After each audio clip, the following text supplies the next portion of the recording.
धम्मपद गाथा क्रमांक 8। जो चट्टान की तरह है, मार जैसा तूफान उसका क्या बिगाड़ सकता है।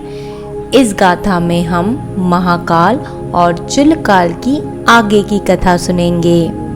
जो व्यक्ति काम भोग से पूर्ण जीवन में रत नहीं रहता, जिसकी इंद्रियां उसके काबू में है, जिसे भोजन की उचित मात्रा का ज्ञान है, जो श्रद्धावान है, परिश्रमी है, उसे मार यानी कि बुरी प्रवृत्तियां हिला नहीं सकती।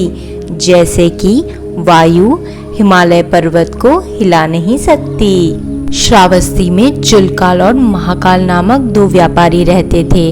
वह दोनों ही तथागत के पास जाकर प्रवर्जित हो गए। महाकाल थोड़े ही दिनों में परिश्रम करके अरहंत हो गया। चुलकाल भिक्षु बनकर भी गृहस्थ की तरह जैसे पहले रहता था, काम करता था, सोचता था, वैसे ही समय बिताता था। एक बार भगवान भिक्षुगण के साथ चारिका करते हुए सेतव्य नगर में पधारे। चुलकाल की पत्नियों को जब यह पता लगा तो उन्होंने चुलकाल को पुनः गृहस्थ बनाने के लिए एक योजना बनाई। जब भगवान और भिक्षुगण को भोजन दान के लिए आमंत्रित किया गया तो यह देखने के लिए कि व्यवस्था ठीक है या नहीं, चुलकाल को पहले भेजा गया। लेकिन चुलकाल के वहां पहुंचने पर उसकी पत्नियां उसे तरह तरह के ताने देने लगी, मजाक करने लगी तथा उसके वस्त्र खींचने लगी। उन्होंने चुलकाल का चिवर उतार दिया और उसकी जगह उसे सफेद वस्त्र पहनाकर बिहार भेज दिया। चुलकाल को बौद्ध धर्म एवं संघ में कोई विशेष श्रद्धा नहीं होने के कारण उसे चिवर छोड़ने में कोई संकोच नहीं हुआ। महाकाल की पत्नियों ने भी सोचा कि महाकाल को भी गृहस्थ बना दिया जाए। अतः भगवान तथा भिक्षुगण को भोजन दान के लिए एक बार फिर अगले दिन निमंत्रित किया गया, पर उस दिन पूर्व व्यवस्था देखने के लिए महाकाल को न भेजकर किसी अन्य भिक्षु को भेजा गया।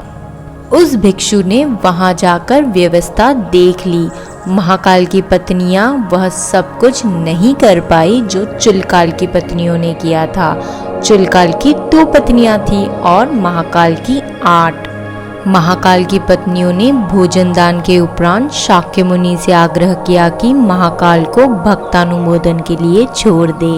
भगवान ने इसकी स्वीकृति दे दी और वे स्वयं भिक्षुगण के साथ विहार के लिए निकल पड़े। गांव से बाहर आते ही भिक्षुओं ने बुद्ध से प्रश्न किया, आपने जानबूझकर महाकाल को छोड़ दिया या अनजाने में वह छूट गया है। चुलकाल का अनुभव भिक्षुओं के मन को कचोट रहा था। अतः उन्होंने भगवान से कहा, महाकाल सीधे स्वभाव वाला शीलवान भिक्षु है, संभव है उसके परिवार वाले भी उसे पुनः गृहस्थ बना ले। चुलकाल की तो सिर्फ 2 पत्नियां हैं, महाकाल की तो 8 है। इस पर शाक्य मुनि ने रुककर भिक्षुओं को समझाया, तुम चुलकाल और महाकाल को एक जैसा मानकर गलती कर रहे हो। चुलकाल और महाकाल दोनों एक जैसे नहीं हैं। चुलकाल तो विहार में रहते हुए भी गृहस्थ जीवन का ही चिंतन किया करता था। वह इस प्रकार का व्यवहार करता था जैसे कि वह नदी के किनारे दुर्बल वृक्ष हो, जो जरा सी हवा के झोंके से उखड़कर गिर सकता है।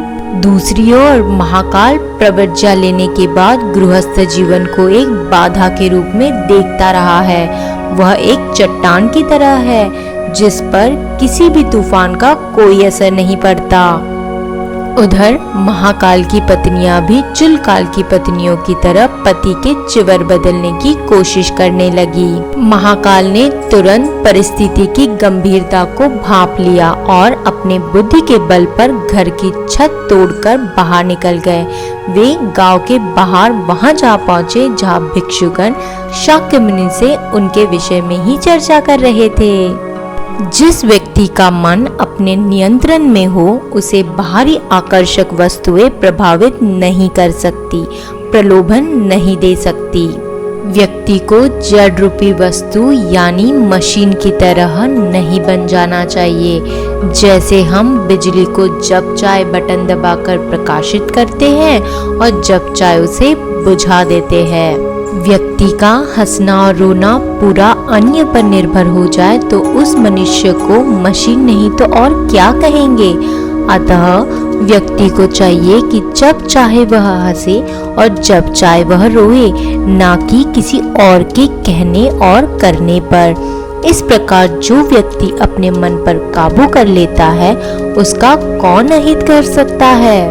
वह व्यक्ति महान है जो जिस विषय पर मन को लगाना चाहे लगा सकता है, या फिर जिस पर मन नहीं लगाना चाहे रोकने में समर्थ होता है।